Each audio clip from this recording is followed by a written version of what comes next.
Alta Radio. Auspicia No Mires para Otro Lado, SUTEP, Sindicato Único de Trabajadores del Espectáculo Público.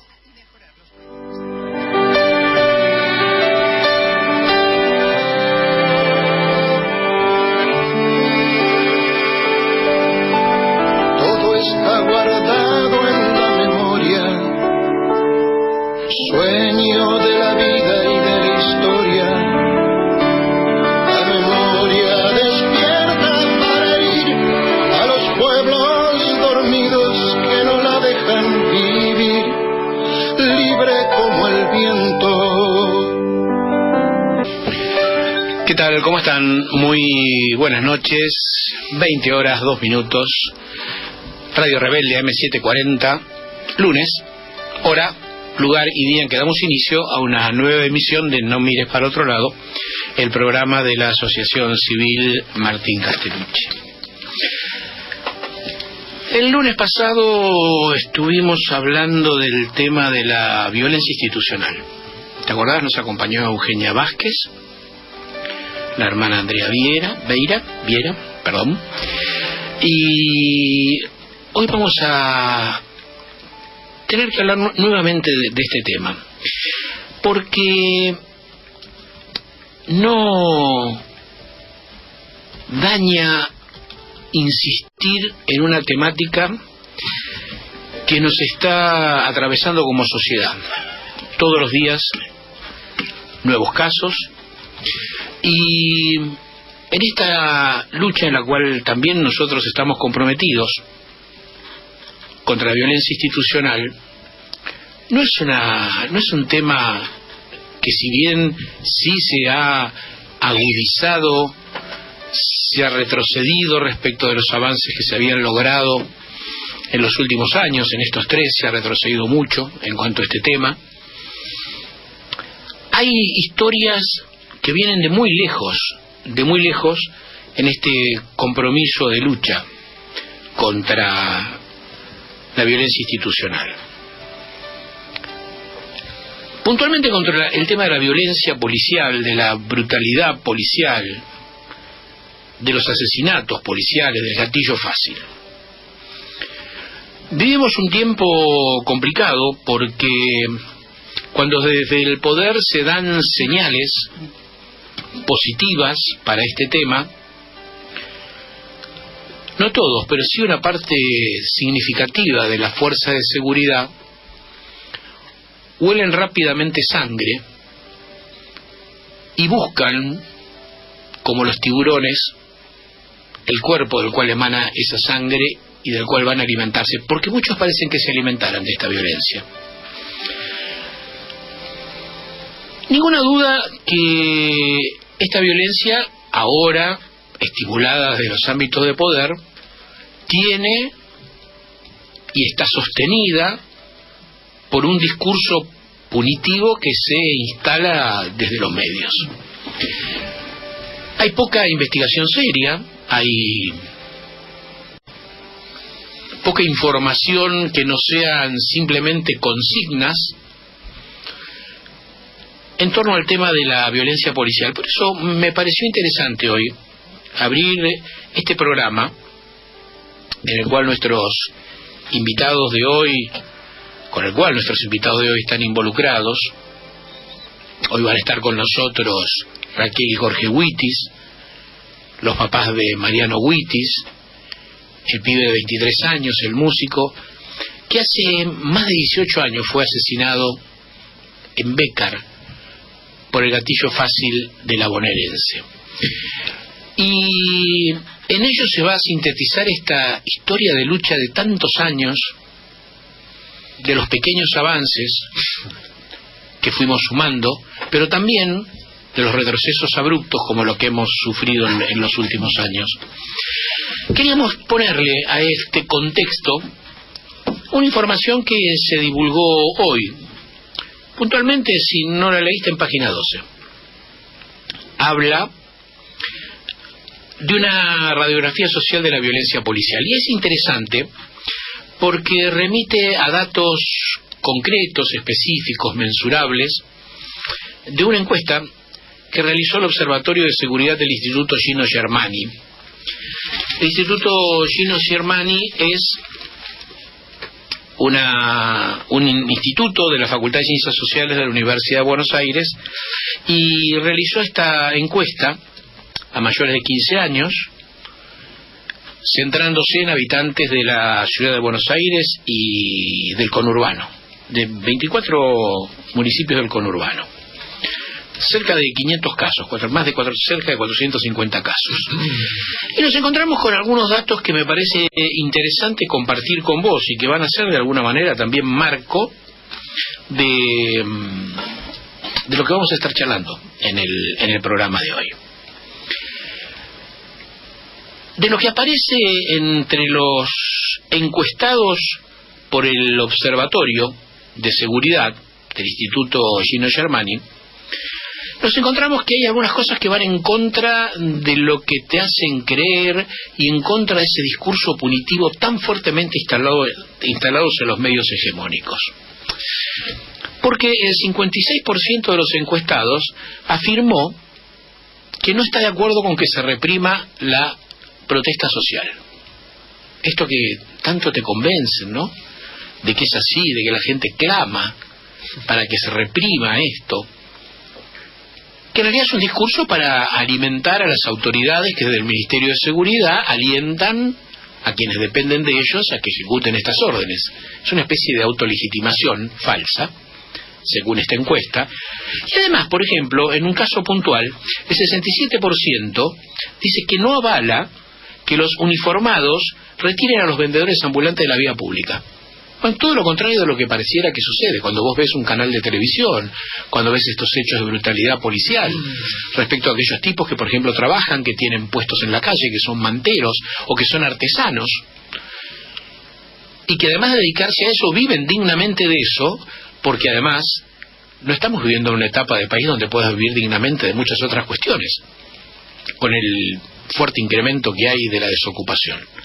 Entonces, cuando vemos esos salvajes ataques de la policía, en este caso puntual de la metropolitana, contra los vendedores ambulantes, no están teniendo en cuenta que más allá de lo que te dicen, de lo que te quieren hacer creer, la mayor parte de la población no está de acuerdo, el 67% no está de acuerdo con que la policía actúe en esa dirección. De todas formas, en la encuesta hay 2 o 3 cuestiones que quiero destacarte más específicamente. Y es que un altísimo porcentaje de quienes han padecido algún hecho de brutalidad policial, más del 90%, no hacen la denuncia. No denuncian. ¿Por qué no denuncian? Algunos porque tienen naturalizado cuando esa violencia es menor, cuando te insultan, cuando te agreden, cuando te maltratan. No sienten que eso sea algo que no debiera ser. Una parte lo hace porque no cree de ninguna manera que esto sirva. Y es un porcentaje alto, ¿eh? El 32% de los que sufrieron el acoso y sufrieron brutalidad policial no hacen la denuncia porque creen que no sirve de nada hacer la denuncia. Porque creen que no trae ninguna consecuencia hacer la denuncia.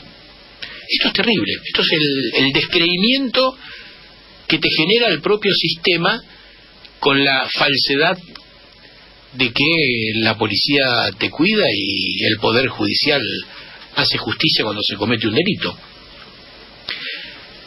El 29% de los que no hacen la denuncia de la brutalidad policial directamente no le dio importancia, le pareció que era natural.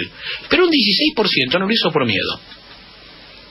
Porque temen las represalias una vez que vos te identificás, porque ¿ante quién vas a denunciar vos? Tenés que ir a denunciar ante la policía. ¿Qué vas a denunciar? A la policía.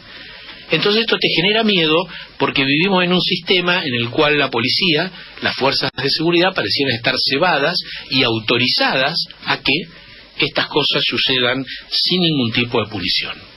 Lo que sí funciona también, y te pido que repares en esta cuestión y en este discurso punitivo que lo que busca es legitimar la violencia policial, es cómo los medios hegemónicos, los noticieros, aquellos que están en tu casa, que entran a tu casa, que mientras vos estás cenando lo ves, es la identificación que hacen del delito con lo que está vinculado a los sectores populares. Nunca en los noticieros, nunca en la televisión, se hablan de los delitos que cometen aquellos que no están ligados a los sectores vulnerables. No se habla, salvo en cuestiones muy ocasionales, del delito de cuello blanco. ¿Por qué? Porque se quiere construir un discurso de inseguridad basado en esa inseguridad que generan aquellos que tienen menos recursos. Es una construcción. Vivimos en un tiempo de construcciones. Vos tenés que percibir que esto es así. Tenés que tener información real, como los datos de esta encuesta que compartimos con vos, porque, ¿sabés qué? Los pibes jóvenes crecen en un medio en el cual le tienen miedo a la fuerza de seguridad. Le tienen miedo a la fuerza de seguridad porque, ¿sabés qué? Según esta encuesta, los que sufren el rigor de la brutalidad policial son mayoritariamente el 59% pibes que van de 15 a 29 años. De ahí para arriba disminuye abruptamente. ¿Cuándo suceden estos hechos? Tantas veces hablamos nosotros en nuestro programa, mayoritariamente de noche. La noche parece ser el ámbito donde casi el 50% de los hechos de violencia policial se producen en la noche. Luego por la tarde y casi nunca por la mañana. Un 22% de los encuestados reconoció haber sufrido algún tipo de violencia por parte de las fuerzas de seguridad en el último año. Y las causas de esa violencia policial radica en lenguaje inapropiado, el uso del lenguaje inapropiado para dirigirte a vos, en insultos que te dirigen a vos, en pedidos de coima o extorsión, en intimidación, en hostigamiento, a veces en el uso de gases lacrimógenos y balas de goma, amenazas, hurtos, discriminación. Estos son los delitos que están identificados, que son cometidos por las fuerzas de seguridad. ¿Sabes qué fuerzas o quienes la mayoría identificó como el haber sufrido presiones psicológicas, simbólicas, físicas? El 42% de las agresiones estuvo a cargo de la policía bonaerense. Y hoy vamos a estar hablando específicamente de la policía bonaerense. Luego la policía de la ciudad, luego la policía federal, una minoría con lo que se llama policía municipal y, en el caso de los distritos del conurbano, y en mucha menor proporción la gendarmería y la prefectura. O sea, la policía bonaerense, cuando hablamos de la maldita policía bonaerense, no estamos hablando de un eufemismo. Esto es un dato que está rigurosamente comprobado por las respuestas de aquellos que padecen esta brutalidad. El 42% de quienes han sufrido esa brutalidad identifican a la policía bonaerense como ejecutora de estos hechos. ¿Por qué te cuento todo esto? ¿Por qué hablamos tan seguido de esto en No mires para otro lado? Porque no tenemos que acostumbrarnos a estas prácticas represivas, porque tenemos que percibirlas, porque tenemos que saber identificarlas, porque tenemos que tener el valor de unirnos y de pelear contra esto. No podés pelear solo. Claro, si vos estás solo tenés miedo, ¿cómo vas a ir a denunciar solo? Pero hay muchos ámbitos en los cuales vos podés encontrarte con quienes padecen lo mismo y pelear para que esta cuestión cambie. No serán estos buenos tiempos, seguramente que no, pero tenemos que tener una organización como la que han llevado adelante quienes nos van a visitar hoy en el programa, para pelear contra este flagelo de la violencia institucional. Si no haces nada de todo esto va a cambiar y la dinámica punitivista va a continuar.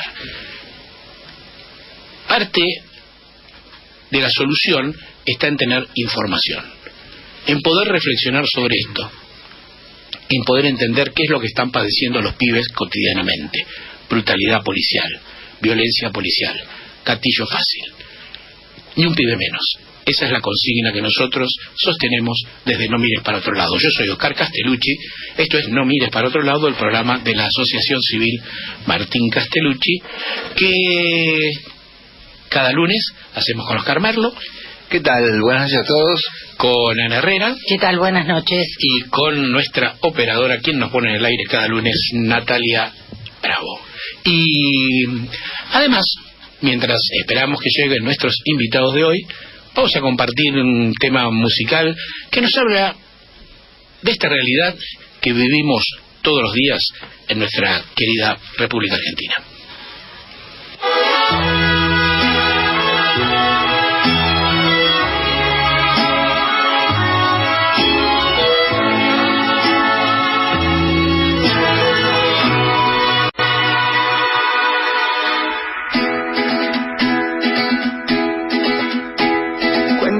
Leyenda que en un pueblo de acá cercano vivían preocupados, pero un poco acostumbrados a estar bien.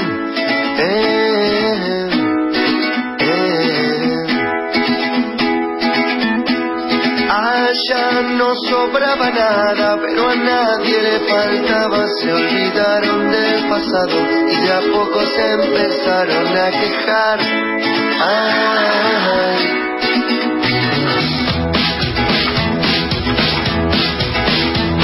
Llegaron los villanos, de los feos, de los malos, que venían del desierto y encontraron todo abierto. Entraron 100, al principio persuasivos, con un pueblo poco unido, y en una segunda fase se quitaron los disfraces y a correr de no creer. Otra vez correr. Ay, Dios, ¿cómo puede ser? No entiendo todo otra vez. Salir de la ruina para volver.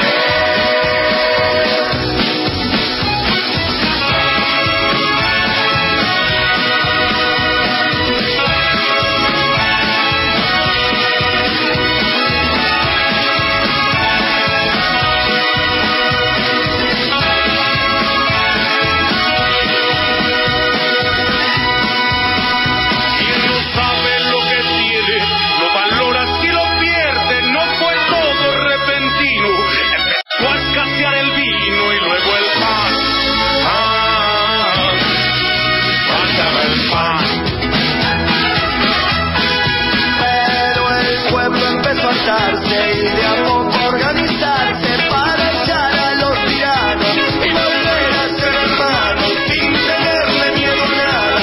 Los sacaron a patadas a los 100. A los 100. Ay, mi Dios, ¿cómo puede ser? No lo entiendo. Todo otra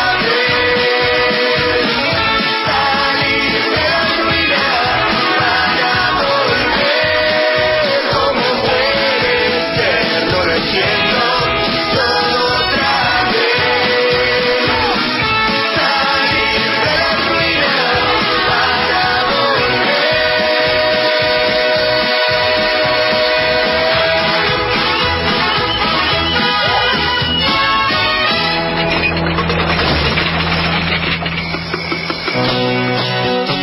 La salida no está en cualquier parte, está en vos mismo.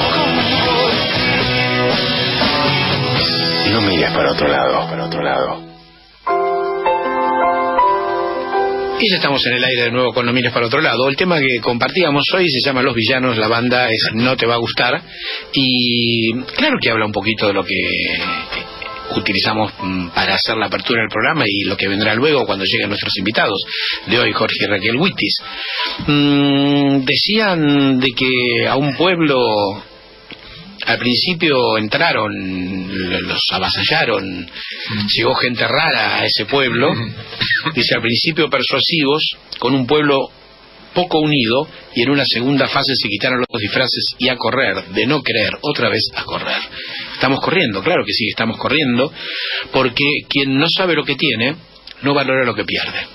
Y es verdad que tiempo atrás uno podría hacer mucha autocrítica y hablar, fundamentalmente cuando nos referimos al gobierno anterior, de muchas fallas, de muchos errores, de muchas cuestiones que podrían mejorarse, pero lamentablemente tuvimos que perderlo para darnos cuenta que podíamos perder muchísimas más cosas, y que si no nos unimos y que si no nos ponemos en camino, va a ser difícil seguir sosteniendo esta realidad que nos toca vivir cada día, en el tema de la violencia policial y en el tema de muchas otras cosas. Merlo, ¿tenías una noticia? Sí, Castellucci, es una noticia también vinculada a la noche. También digo, porque hiciste mención ese tema de los jóvenes y la noche en la apertura. Hay muy poca información concreta. Tiene que ver con que en tiros en la fluvial, dice, es un boliche en un predio de estación fluvial de Rosario, donde dos jóvenes fueron baleados a la salida de ese boliche en el fin de semana. No hay nombres, no hay consecuencias, digamos, si no dice si están heridos, no están heridos, fueron baleados. Lo concreto es esto, y lo que aparece como declaración de uno de los responsables del tema de control de este tipo de cosas en la municipalidad, dice por un lado que todas las discos de la ciudad cuentan con detectores de metales, pero atribuye el hecho a la escalada de violencia de la sociedad que dirime a los tiros, y dice: una situación que hace 15 años se resolvía con un ojo negro. No es muy feliz la comparación, pero está dando cuenta de que una cosa es posible controlar si hay una reyerta de trompada, y otra cuando aparece tiros en el medio. Pero Castellucci tampoco debe asombrarnos, porque cuando leí esta información y estas declaraciones de este funcionario, me recordó a las terribles y tristes palabras de la ministra de Seguridad. ¿Se acuerda cuando dijo: el que quiera estar armado, que ande armado? Bueno, se refería justamente a la posibilidad de que los ciudadanos porten armas para defensa propia. Hoy creo que también podemos estar pasando también por esta cuestión, y justamente no es la mejor manera de resolver el tema de lo que se denomina la seguridad. Sí, además, Merlo, compartimos con nuestros oyentes siempre información que tiene que ver con la nocturnidad, quizás últimamente menos, y no es porque sucedan menos, sino simplemente porque los medios tienen su agenda direccionada hacia otro lugar. Ya no es tan importante esto de la noche, porque es parte de la naturalización de la violencia que tenemos y que tratamos de cuestionar a través de todas las cosas que vamos haciendo y construyendo en nuestro programa, porque es verdad, es cierto lo que decíamos del ojo negro, pero también es verdad que hay una violencia, una espiral de violencia, que vivimos en una sociedad cada vez más violenta, y que me hace acordar mucho, y tanto tiene que ver con lo que estamos charlando hoy, una frase de un filósofo y de un dramaturgo francés, de origen marroquí, pero francés de nacionalidad, que es Alain Badiou, que dijo: el sistema alienta sistemáticamente la violencia y luego se ve obligado a combatirla con una represión terrible. Como la violencia está constantemente incitada, hace falta un aparato policial para controlarla. El resultado es que terminamos agregándole a la violencia social la violencia policial del Estado. Castellucci, como un agregado a lo que estamos conversando, y vos estabas de alguna manera invocando la necesidad no de armarse, sino de organizarse, que es bastante diferente, ¿no? Y que dabas como ejemplo a los papás que están por llegar al programa. Te comento que, bueno, ustedes saben que yo soy de Villa del Parque, la ciudad de Cava, en la ciudad de Buenos Aires. Se están dando en la zona de Villa del Parque algunos intentos de secuestros en Villa del Parque y Devoto, y ayer, en función de lo que estabas diciendo vos de organizarse, ayer domingo, estamos hablando, se reunieron en la plaza de Concordia y Cimbrón, que son dos calles de Devoto, 300 vecinos que se juntaron para discutir este tema, y se llegaron hasta la comisaría de la zona a hacer el reclamo pertinente al responsable de esta dependencia. no es un dato suelto, pero está ocurriendo algunas cuestiones que tenemos que no quedarte solo en tu casa. Cuando te quedas solo en tu casa, ahí sí te está garantizado que todo lo que te inventan, te construyen afuera y todo lo que se genera afuera va a funcionar con absoluta libertad. Fíjate cómo es de complejo el tema, que también trascendió, no en todos los medios, porque hay medios que no abordan este tema, pero tantas veces hemos hablado nosotros de la doctrina Chocobar. ¿Vos te acordás cuando allá por febrero del 2018 el presidente de la Nación invitó a la Casa Rosada al policía bonaerense Chocobar, Luis Chocobar, que está imputado de homicidio como una forma de avalar esa violencia policial que había ejecutado? Bueno, fíjate cómo funciona el sistema al que aludía también Alain Badiou, y cómo esto también es una forma de violencia, que se ha empastado el juicio que se le va a llevar adelante a Chocobar por homicidio agravado en exceso del cumplimiento del deber. Esa es la imputación que tiene. Se ha trabado porque en su momento, con buen criterio, el Tribunal Oral el de Menores, que inició el caso, recordás que Chocobar fue un policía que mató a un joven delincuente de 18 años, que con un cómplice habían asaltado a un turista en la zona de La Boca, lo persiguió, lo corrió, le disparó por la espalda y lo mató. Sí, lo mató por la espalda, bien. Se fue el invitado a la Casa Rosada, ¿no? Como para reivindicar la foto, todo hermoso. Bueno, la causa había entrado por el Tribunal Oral de Menores porque si bien la víctima, quien fue asesinado, que es Juan Pablo Kukoc, hay otro menor involucrado, cuyo nombre correctamente, como debe ser, no trasciende, que está siendo juzgado, y Chocobar estaba involucrado en esa causa. Con buen criterio, la fiscal del Tribunal Oral de Menores, Susana Pernas, pidió que, siendo dos cuestiones tan distintas, Chocobar fuera juzgado en un tribunal penal oral de mayores. Fue la causa al Tribunal de Mayores. ¿Qué dice al Tribunal Oral 7 de Mayores? ¿Qué dice ahora el Tribunal Oral 7 de Mayores a través no él, sino a través del fiscal que está a cargo de la causa, que es Oscar Cirusi? Bueno, que no debe ser tratado en el Tribunal de Mayores, que debe volver al Tribunal de Menores. ¿Sabés qué significa esto? Que no vamos a ir ni para un lado ni para otro, porque la cuestión me parece que nadie quiere ponerle el cascabel al gato. Hay excesivo interés de un presidente y una ministra de Seguridad que avalan la acción de Chocobar, y ahora el tribunal tendría que pararse frente a este caso y condenarlo, porque las pruebas así indican que debe ser, y por esa causa está imputado.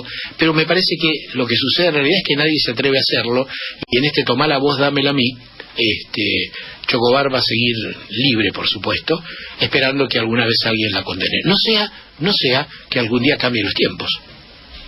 Herrera, ¿querés brevemente? Es una locura, porque una cosa es juzgar al menor por el robo calificado por las lesiones graves que le provocó al turista. Eso es un aspecto, y otro es el homicidio que Chocobar cometió contra Kukoc, contra el pibe de 18 años al que mató. Las cuestiones deberían estar separadas porque tienen un enfoque de víctima y autor absolutamente diferente. Pero bueno, están ahí. Empantanado, y ahora la Cámara de Casación va a tener que resolver esta decisión de Cirusi, y luego se verá cómo se avanza en este sinuoso camino que va hacia la no condena. Pero insisto con lo que te dije antes, vamos a hacer una pequeña pausa esperando que lleguen nuestros invitados de hoy. Ojo, doctrina Chocobar, no sea cosa que cambie los tiempos, y después se encuentren con una sorpresa de que hay otras directivas que partan con otros criterios más humanizados desde el poder y sea juzgado como no quiere. Y más legales, porque la ministra dice: el que quiere tener armas que tenga. No estamos en Estados Unidos, no, seguramente no. Pero va de tener armas cuando quieras, no te debería ir bien, por lo menos. Sí, alguien dijo con mucho criterio hace muy poquito que si tanto, digamos, los funcionarios miran hacia Estados Unidos, podrían copiar otras cosas buenas que se hacen en Estados Unidos para defender los intereses de Estados Unidos. Esto me hace acordar a las viejas épocas, cuando los ingleses nos decían, en la época en que se construyó el país, allá por el siglo XIX, cómo teníamos que ser para servirle a los ingleses. Pero nunca supimos cómo teníamos que ser para servirnos a nosotros mismos y a los que vivimos en este país. Pausa y en 2 minutos volvemos con Los Mires para otro lado. Todavía tengo en mente cambiar algo. La diversión y la noche pueden ser más seguras, con trabajadores en blanco, capacitados en su labor, dentro de su convenio colectivo y con su obra social. SUTEP, Sindicato Único de Trabajadores del Espectáculo Público de la República Argentina. Pasco 148, Ciudad Autónoma de Buenos Aires.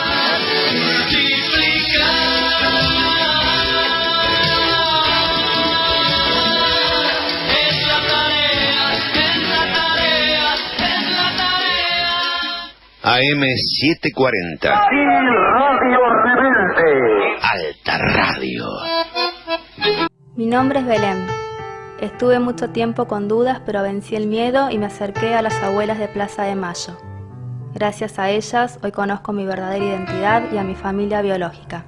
Ahora puedo contarle a mi hija y compartir con ella mi historia y la de mis padres desaparecidos. Si crees que esta carta puede estar dirigida a vos y naciste entre 1975 y 1982, comunícate con Abuelas de Plaza de Mayo. Ayúdanos a encontrarte.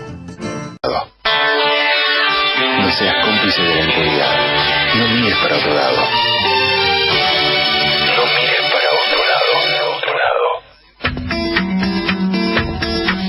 Y de nuevo en el aire con No Mires para Otro Lado. Ya estamos en la segunda parte del programa. Ahora sí, llegaron nuestros invitados Raquel y Jorge Wittis. Como cada lunes escuchábamos también el spot, el audio de Abuelas de Plaza de Mayo. Si tenés dudas de tu identidad, si pensás que alguien puede ser hijo de desaparecidos, contactate con ellas porque solo la verdad te hace libre. Sí, comunicate al 011-4384-0983, anda a la Casa de las Abuelas, Virrey Ceballos 592, planta baja, de la Ciudad de Buenos Aires, o entra a la web www.abuelas.org.ar. Gracias, Merlot. Para presentar a nuestros invitados, a Jorge y a Raquel Wittis, el 21 de septiembre del 2000, el músico Mariano Wittis, su hijo, de 23 años, fue asesinado por el cabo de la policía bonaerense Rubén Emir Champonois. Fue un caso paradigmático de gatillo fácil, como todos los padres que atravesamos la terrible situación del asesinato de un hijo. Te cambia tu vida, tenés que resignificarla, tenés que redefinir tu rol en la vida, y el espacio que ellos encontraron hace más de 18 años, en septiembre se van a cumplir 19, del homicidio, fue transformarse en militantes contra la violencia institucional, para que no hubiera otros casos. Pero yo te decía en la presentación hoy que te puse en el Facebook que ellos además luchan por la plena vigencia de los derechos humanos para todos, y vas a entender por qué te remarco para todos en la historia. Gracias por venir, Jorge y Raquel. Y ¿cómo fue la vida después del asesinato de Mariano? Y hubo que reconstruirse, reestructurarse, porque faltaba alguien. Y yo creo que cuando nos pasan estas cosas terribles, estas muertes que nos desestructuran la vida, uno tiene pocos caminos. O se queda en su casa muriendo de a poco, o salís a la calle a pelear para cambiar las condiciones que hicieron posible que ellos no estén con nosotros. Y nosotros optamos por esa. Fuimos militantes de jóvenes, así que no nos venía esa opción de quedarnos apechugados ahí en casa. Nos volvimos a la militancia que fue el lugar donde nos conocimos, aparte. Bueno, de ustedes hemos aprendido particularmente tanto nosotros. Son un ejemplo, porque son un ejemplo de lucha, ¿eh? Hay que ser constante y coherente para mantenerte más de 18 años peleando no solo por mantener viva la memoria de Mariano, sino hacerlo a través de esa militancia contra la violencia institucional. ¿Cómo fue? Decime, porque hay un hecho muy particular en el caso de ustedes. A Mariano lo mata el cabo de la bonaerense porque había sido secuestrado. Claro, lo mata en realidad al lado del joven que lo tomó como rehén. Fueron a realizar un asalto express, lo llevan a él y a Julieta. Ellos en realidad necesitaban el auto que tenía Julieta, que era una compañera, ex compañera de Mariano. Claro, una compañera del secundario de Mariano, de coro, y realizan el asalto y les dicen, nos dejan en la Villa Uruguay y los dejamos en libertad. La policía los persigue y sin que haya violencia desde el auto termina fusilando a Mariano y a Darío Riquelme, que estaban en un auto de 2 puertas, un Gol. Ellos estaban en la parte trasera en completo estado de indefensión porque no podían bajarse y no había habido ningún atisbo de violencia desde el auto hacia la policía. La mamá de Riquelme 3 meses después se acercó. Nosotros hacíamos homenajes en la plaza, homenajes musicales recordando a Mariano, porque Mariano era músico, y ella se acerca a un homenaje. Jorge la invita a casa y le dijimos que ella también tenía que pelear por su hijo, así que terminamos yendo juntas al juicio, las 2 familias, y le pedimos al Centro de Estudios Legales y Sociales que la representara, porque en estas causas es muy difícil si un abogado no tiene experiencia, ¿no? Los policías tienen todo el circuito perfectamente aceitado para salir impunes de sus homicidios o de sus delitos. Sí, hay todo un sistema que lo hemos planteado tantas veces, el tema de plantar armas, el tema de inventar... Claro, a los pies de Mariano le plantaron una. Inventar enfrentamientos que de alguna manera justifican en algo que hablamos al inicio del programa, que era en este tema de la creación y recreación permanente de un discurso punitivo que justifique este tipo de homicidios.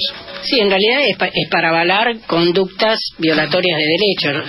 Estas prácticas violatorias de derechos no son nuevas, ya son prácticas estructurales en nuestro país que se profundizaron en la dictadura, pero siguieron sosteniéndose en cada institución, digo, de aquellos que están habilitados para usar el arma. Y yo incorporaría, después de la última experiencia con una justicia que persigue a determinados sectores y a otros los deja en libertad, incluyendo también a estos actores judiciales, porque también tienen la potestad sobre la privación de la libertad de las personas. Mariano, perdón, sí, estaba pensando que yo esto lo sabía, de este acompañamiento por iniciativa de ustedes, qué distancia que hay, ¿no?, entre esta actitud de mucha gente, decía que matamos a todos los ladrones, que bla, bla, bla, a la que tuvieron ustedes, porque por ahí el que está escuchando no llegó a entender totalmente y te está como pensando cómo le mataron el hijo por alguien que los había robado, los involucraron y ellos salieron a invitarlos porque entendieron el dolor y también cierta cuestión de víctima de la otra persona, ¿no? Que debía ser detenido y no asesinado. Claro, en todo caso, detener y ver qué responsabilidad tenía cada uno de los que estaban ahí en el auto. Que esto no hubiera sido lo correcto. Pero la policía disparó directamente y disparó a matar. Y ella intentó matar a Julieta también, ¿no? Intentó matar a Julieta yo creo que fue, por temor. Ella no querelló por intento de homicidio, como hubiera sido. Cuando fue el hecho, esto fue en Bécar, ¿no? En la zona de Bécar, ¿Mariano se identificó como rehén? Por lo que nos comentaron ahí en el barrio, algo se gritó del auto y Julieta dijo que sí, que él se identificó como rehén. Pero igual ellos sabían, cuando nosotros con Jorge fuimos a las 2:30 de la tarde a la departamental, ahí en Bécar, porque estaba de Gastaldi, a ver si te sombra, te suena el nombre. Sí. Él estaba a cargo de la investigación. ¿Era comisario? Era el jefe de la DDI de San Isidro. Cuando nosotros llegamos, después de... Gastaldi, por si los oyentes, y yo también no quiero equivocarme, es un comisario que está ahora en boca de mucha gente a partir de la investigación que está llevando el juez Ramos Padilla del caso de D'Alessio. Es uno de los involucrados como servidor de la AFI. Sí. Él estaba... Cuando nosotros llegamos ahí, nos preguntan en qué situación fue, Yo expliqué qué estábamos haciendo, porque estábamos haciendo el precenso, cómo estaba vestido Mariano. Y en un momento el oficial que me atiende me señala a una señora y me dice, esa señora es la mamá del delincuente. Y yo la miro y digo, bueno, no la conozco, pero lloraba a mares. Y pensé, qué suerte que no soy yo. No sabía que yo era la segunda. Cuando él me dice, tienen que ir a Bécar, a la comisaría de Bécar, ¿por qué le digo a Bécar? Si estábamos en San Isidro, digamos, frente al hipódromo. Frente al hipódromo, digamos, en el casco céntrico. Entonces me dice, porque hubo un asalto, hay heridos graves y hubo rehenes. O sea que ellos sabían perfectamente, pero con la versión que salen después es hemos abatido a 2 delincuentes. Jorge, ¿qué se te ocurre? Pues has tenido tantos años para pensarlo, ¿no? ¿Qué pasa por la cabeza de Champoneix o de cualquier tipo que está en esa situación y que dispara a mansalva a asesinar, consciente de que en realidad todo lo que hicieron estaba mal, todo era punible, pero que además mata a un tipo que era inocente? ¿Qué pensás que se le cruza en ese momento por la cabeza? Es difícil imaginarme eso, porque la verdad que el pensamiento de las personas que obran de esa manera está tan lejos de nuestro temperamento que es muy difícil. Yo lo que sí te puedo decir, Oscar, es que yo me entrevisté con él a solas en una comisaría en el barrio Ricardo Rojas, que él estaba detenido, entre comillas, porque la detención que él tuvo pasó por varias comisarías. También ahí tenemos referencias de que eso era una detención ficticia, porque él entraba y salía, hacía lo que se le daba la gana. Pero él me dijo que él se sentía muy mal por lo que pasó, y que incluso se conmovió y lloró conmigo, y yo lo que le dije es que yo lo perdonaba por lo que él había hecho, pero que le pedía que no mienta más, porque él tenía una personalidad psicópata. Fue un tipo que iba vestido de traje simulando ser un abogado para revisar la causa, y organizó, digamos, una manifestación de vecinos que en el barrio donde él se desempeñaba como custodia, en apoyo de él, en fin. Él no era un tipo fácil ni sumiso, sino todo lo contrario. Por eso te digo, me resulta muy difícil imaginarme lo que pasó. Te entiendo, Jorge. Bueno, a ver, Ana. ¿Y qué respondió a tu pedido? Lo que él no me dijo nada, no me contestó. Yo le pedí que no mienta más, que yo lo perdonaba por lo que había hecho, pero que no mienta más. No dijo nada. Claro, es muy difícil entender la respuesta, y entiendo perfectamente que Jorge no pueda pensar, porque es difícil pensar lo que piensa un psicópata para personas que no lo son. Estamos charlando con Jorge y con Raquel Wittis, estamos hablando del caso del asesinato de Mariano en el año 2000, sintetizando lo que nos queda del programa, estos 18 años de lucha por mantener viva su memoria, por luchar contra la violencia institucional, que nos lleva a hacer una muy pequeña pausita y volvemos enseguida.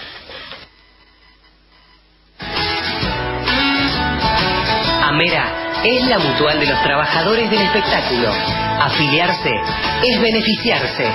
Anteojos sin cargo, alquiler de muletas y sillas de rueda, estadías gratuitas por luna de miel y aniversario, y muchos beneficios más. Conócenos en www.amera.com.ar.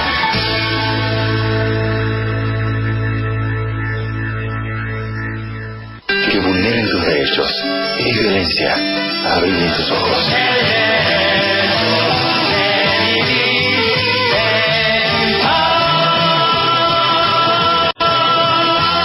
No mires para otro lado.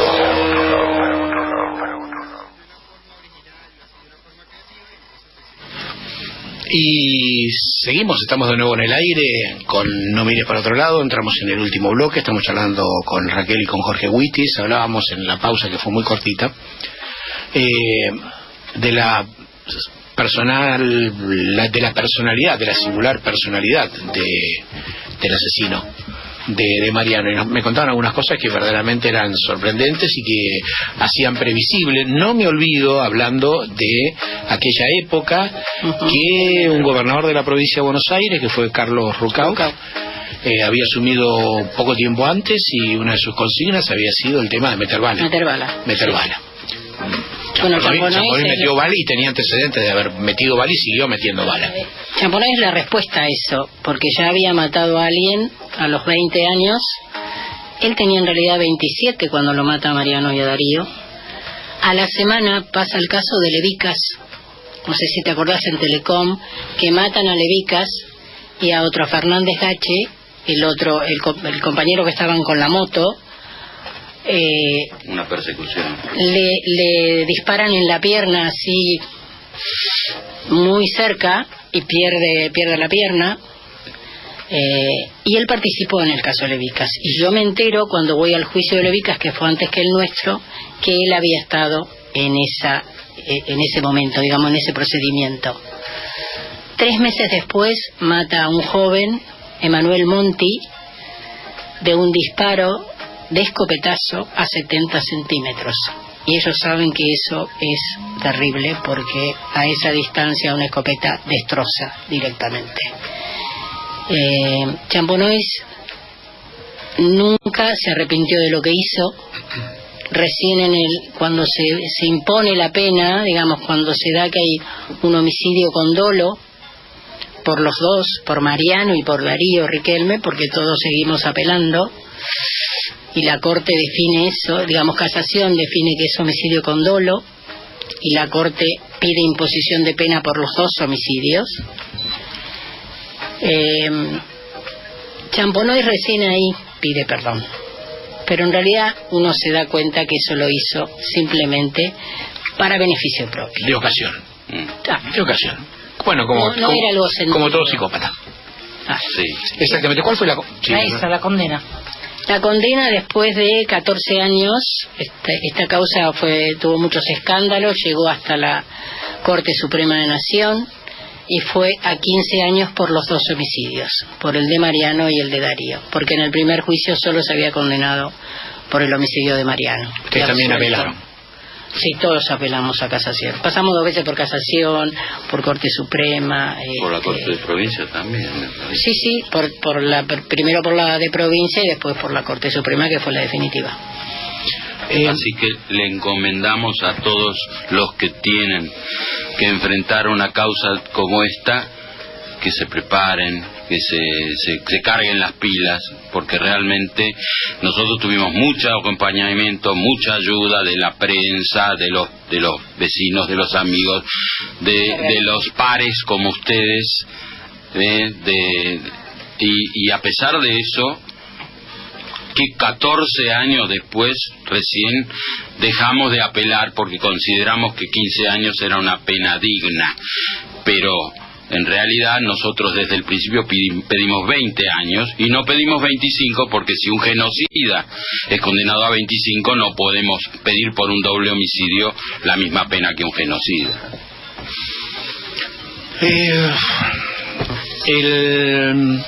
¿En qué está? O sea, la causa ahora ya ha quedado firme. No, ha quedado firme incluso. ¿Cuánto tiempo estuvo preso? 4 años y 9 meses, y en realidad estuvo en unidad penitenciaria solo 1 año, y cuando fue el fiscal general a ver otros presos, otros internos, a él no tenía intención de verlo. Él estaba en La Plata, en la unidad de La Plata. Se metió a hablar con el fiscal general de San Isidro, incluso lo interpeló y casi lo amenazó, porque decía por qué no tomaba su causa, por qué no lo había citado a él, porque él tenía que quejarse, no sé, en fin, por su situación carcelaria. Raquel, te aclaro una cosita más. Estuvo 7 años con condicional. En esta coyuntura que tenemos política, visto 3 años y medio de gobierno, y habiendo sido uno de los ejes el tema de la seguridad, ¿cuál es tu lectura y a qué debemos aspirar? En este momento, digamos, esta gestión de gobierno ha profundizado la violencia a límites no previstos ni pensados en una democracia. El Estado de Derecho está vapuleado, restringido. Hoy vemos que esta gestión incluso ha ampliado esa violencia institucional a otros sectores. Aquel que reclame por sus derechos, a los docentes, a cualquiera que reclame y exija que se cumplan sus derechos que están en la Constitución. No que se creen nuevos derechos, no estamos hablando de ampliación de derechos, estamos hablando de los que están. Yo creo que si una vez pudimos hablar de seguridad democrática, pudimos pensar en protocolos para manifestaciones, porque esto lo hemos vivenciado, lo hemos tenido en la gestión anterior. Yo pienso que esas cosas volveremos a tenerlas, pero no podemos dejar de luchar y salir a reclamar todos los días y denunciar la violencia institucional, aunque nos cueste, porque si no se denuncian es muy difícil modificar esas cosas. Cuando hablábamos antes de Rukauf, Champonois, Rukauf, el gatillo fácil al principio del siglo XXI, esto que decís vos ahora también sucede. No es casualidad que los registros y de mayor incremento de casos se den, y me hace acordar una frase de un escritor polaco, Stanislav Lech, que dice: un estado policial no solo está habitado por policías. Digamos, ese estado lo sostiene. Claro, no es autogestionaria la policía. Lo sostiene, por un lado, lo sostiene el discurso social y mediático, porque los medios alimentan el odio y alimentan este discurso punitivo, digamos, donde solo sirve el castigo. No hay recuperación posible, y esto no es así. La vida no es así. Y hoy leía del Observatorio de Filosofía y Letras, ¿no?, unas encuestas que hicieron. Sí, estamos en la apertura.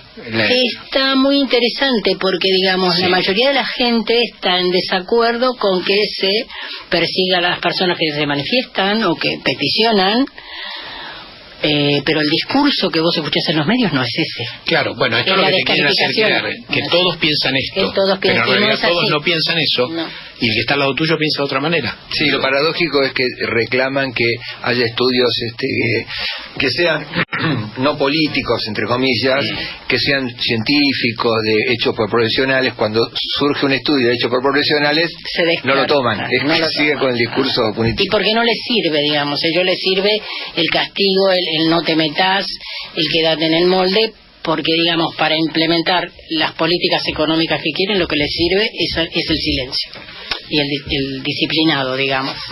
Lamentablemente casi se nos acabó el programa, pero aunque sea un minuto, el sábado, como parte del trabajo y de la militancia que vienen haciendo ustedes de tantos años, inauguraron un mural. ¿En dónde fue? En el Polivalente de Arte, donde estudió Mariano, y la verdad que el que lo realizó, Juan Cruz Rodríguez, es un excelente muralista, un excelente dibujante, muy detallista. Así que si quieren hacer un mural, yo les recomiendo que se comuniquen acá con Oscar o con Ana, y nosotros le pasamos porque ¿Cuál es el impactante. tema? ¿Cuál es el tema del? Yo lo he visto, pero violencia institucional. En realidad el mural creció bastante. Primero era un solo gorila muy pertrechado, después fueron 5 chimpancés, porque los chimpancés son violentos, los gorilas no. Bien pertrechados, es decir... los gorilas, me refiero, te refieres a la unidad biológica. Sí, al animalito. Sí, claro. Sí. No a los gorilas políticos. Pero bueno, es impactante. Es impactante, y él quería dar ese golpe visual, y lo digo. Bueno, y suena la hora, se nos ha acabado el programa. Les agradecemos mucho, y nos hubiese gustado charlar unas cuantas cosas más con Jorge y con Raquel. Siempre estamos con ellos en su lucha porque de esa lucha hemos aprendido.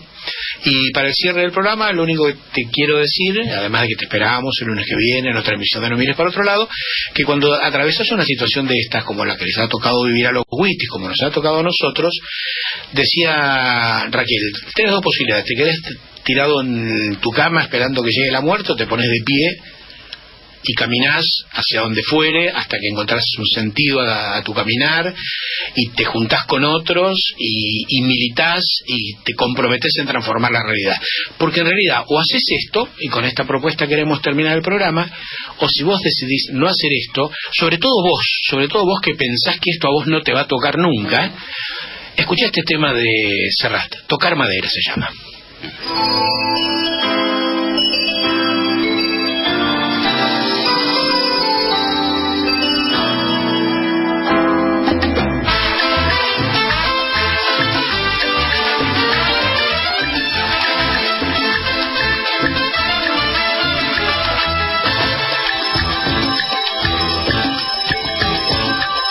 Nada tienes que temer, al mal tiempo buena cara. La Constitución te ampara, la justicia te defiende, la policía te guarda, el sindicato te apoya, el sistema te respalda, y los pajaritos cantan y las nubes se levantan. Cruza los dedos, toca madera, no pases por debajo de esa escalera, y evita el 13 y al gato negro, no te levantes con el pie izquierdo. Y métete en el bolsillo, envuelta en tu carta astral, una pata de conejo por si se quiebra un espejo o se derrama la sal, y vigila el horóscopo y el biorritmo. Ni se te ocurra vestirte de amarillo, y si a pesar de todo la vida te cuelga, no hay billete. Recuerda que pisar mierda trae buena suerte.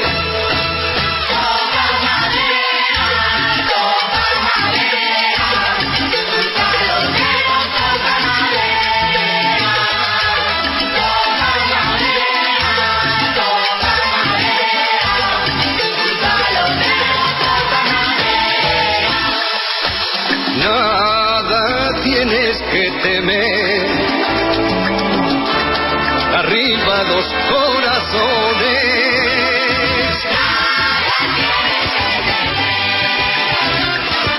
pero nunca están de más ciertas precauciones. Cruza los dedos y toca madera, no pases por debajo de esa escalera, y evita el 13 y al gato negro, no te levantes con el pie izquierdo, que también hacen la siesta los árbitros y los jueces. Con tu olivo y tu paloma camina por la maroma, entre el amor y la muerte, y vigila el horóscopo y el biorritmo. Ni se te ocurra vestirte de amarillo, y si a pesar de todo la vida te cuelga, no hay billete. Recuerda que pisar mierda trae buena suerte.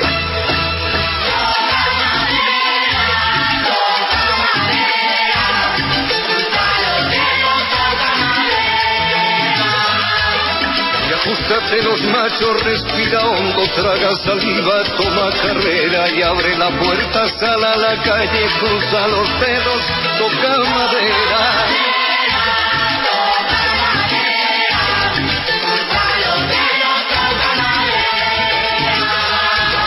Y ajústate los machos, respira hondo, traga viva, toma carrera y abre la puerta, sale a la calle, cruza los dedos, toca madera, y toca madera, y toca madera.